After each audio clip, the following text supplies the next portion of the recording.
Hello and good morning, you guys. How are you doing today? Ooh, good. I love your name and the energy. Let's go. Let's go, Arrow. You know, you guys are doing something that I swear has got to be a major first in any kind of television history. And the reason why is because you would never see the professional wrestling world come together with all of their years of decades. You're bringing everybody to this one celebration of 40 seasons. And you want to know what, Arrow? It was us that decided to do that. We got a lot of pushback, but me and Kaycee stood firm and we said, it's everybody or no one at all. In all honesty, I can't imagine what it took really to bring everybody together because, I mean, away from the show, you've all got your own private lives. How do you bring those paths back into one?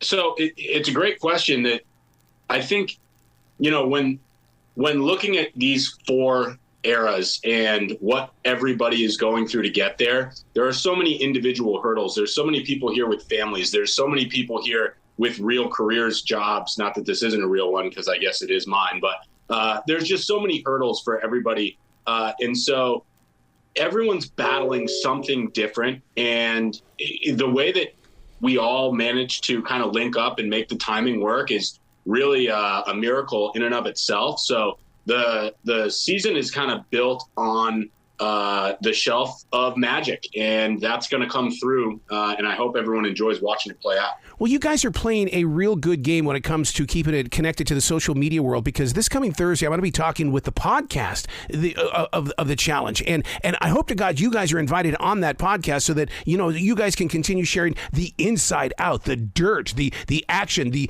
psychology, and the politics that the challenge has to bring.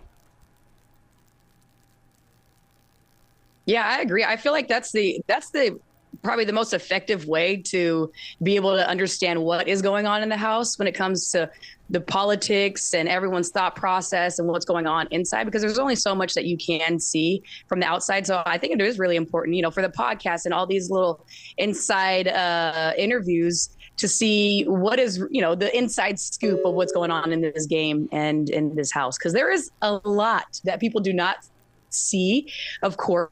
I mean, there's only so much that you can really air and film. So it is fun to talk about, and it does give the viewers a better understanding of what is happening in the inside. Would you say it's a game of psychology, or is it a game of just you've just got to be smarter? Oh, all of it.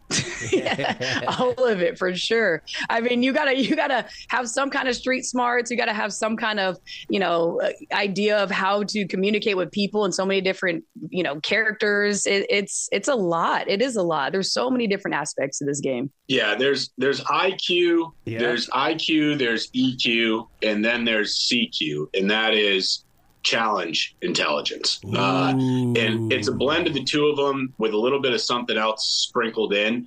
We can't quite put our finger on it, but we know we've all got it. So whoever's got the highest CQ is obviously going to do well, not only in this season, but in the game. And we've got 40 of the highest CQ possessors in the history of the franchise. It's got to be like on everybody's head. Get rid of Johnny as quick as possible, because Mr. Bananas, he's too good at this game, and we got to get him out of here. Well, I wish you were right, Arrow, but you're not. So no spoilers, but yeah, I don't know. Definition of insanity is, you know, trying the same thing over and over again and expecting a different result. And unfortunately for me, we've got some insane asylum escapees. So I'll just leave you with that. I love studying people and their reaction when they get with different groups. And I can't imagine what it's like with the different eras there, that it's like, you know, I mean, they're not really supposed to get along, but they are getting along. But is it the game? Is it real? What's going on? I mean, you guys have got to be silent wolves on the sidelines and watch the entire picture.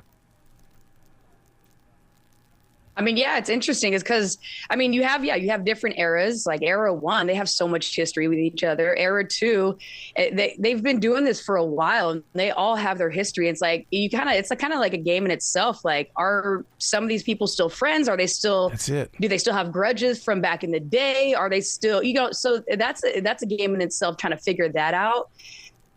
But there is so much history, and these are all legends and goats, and And I do feel that sometimes people are going to want to, be like, I'm the best. No, I'm the best. No, I'm the best. I know, I know this, you don't know this. So it's kind of like, and 40 people, it's ridiculous. It's a lot of freaking people in a house and playing this game. So, I mean, the past histories and everything that's going on with the eras, it's going to be interesting. It's very interesting. Just bumping egos together, because I mean it's going to happen. I mean, you guys are all very talented and filled with so much skill. I mean, when I talk, there's such a thing as I believe that it's called under the breath talking. Those are the conversations I love to listen to, because when you say things underneath your breath, you don't want to be heard, but you do want to be heard.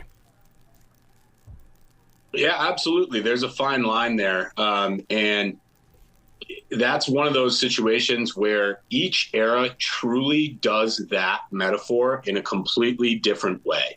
And the game has evolved to show each way. Era 1 obviously has about 430 years of collective experience on planet Earth. So they're going to be looking at this.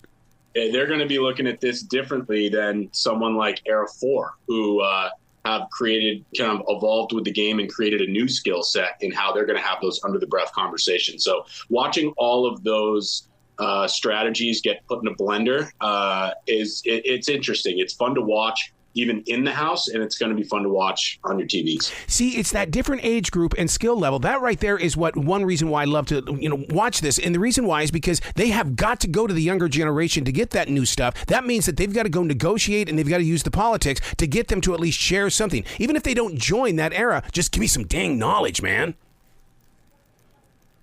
Yeah, it's crazy, because a lot of these I've heard from like the OGs saying like, man, you guys, like, there is a lot of politicking. They, a lot of the OGs would be like, oh man, you guys have a lot of meetings. You guys are talking a lot, right? So it is a different style of game for the newer era. Like I'm coming from Big Brother. We're coming from like Survivor. We're coming from games where it's all about politicking. It's like, thinking of all these different perspectives and different moves on, what may need to happen. And I've heard a lot of the OGs from like, or Era 1 or 2, just saying like, man, like, they didn't used to, they said it wasn't as intense back in the day when it comes to politicking and literally just all like the little ins and outs that you have to do in order to get through the game when it comes to voting and alliances and all these different things. So it is interesting all coming together. And I mean, I see how certain eras do move differently, and it's amazing to see like different game styles.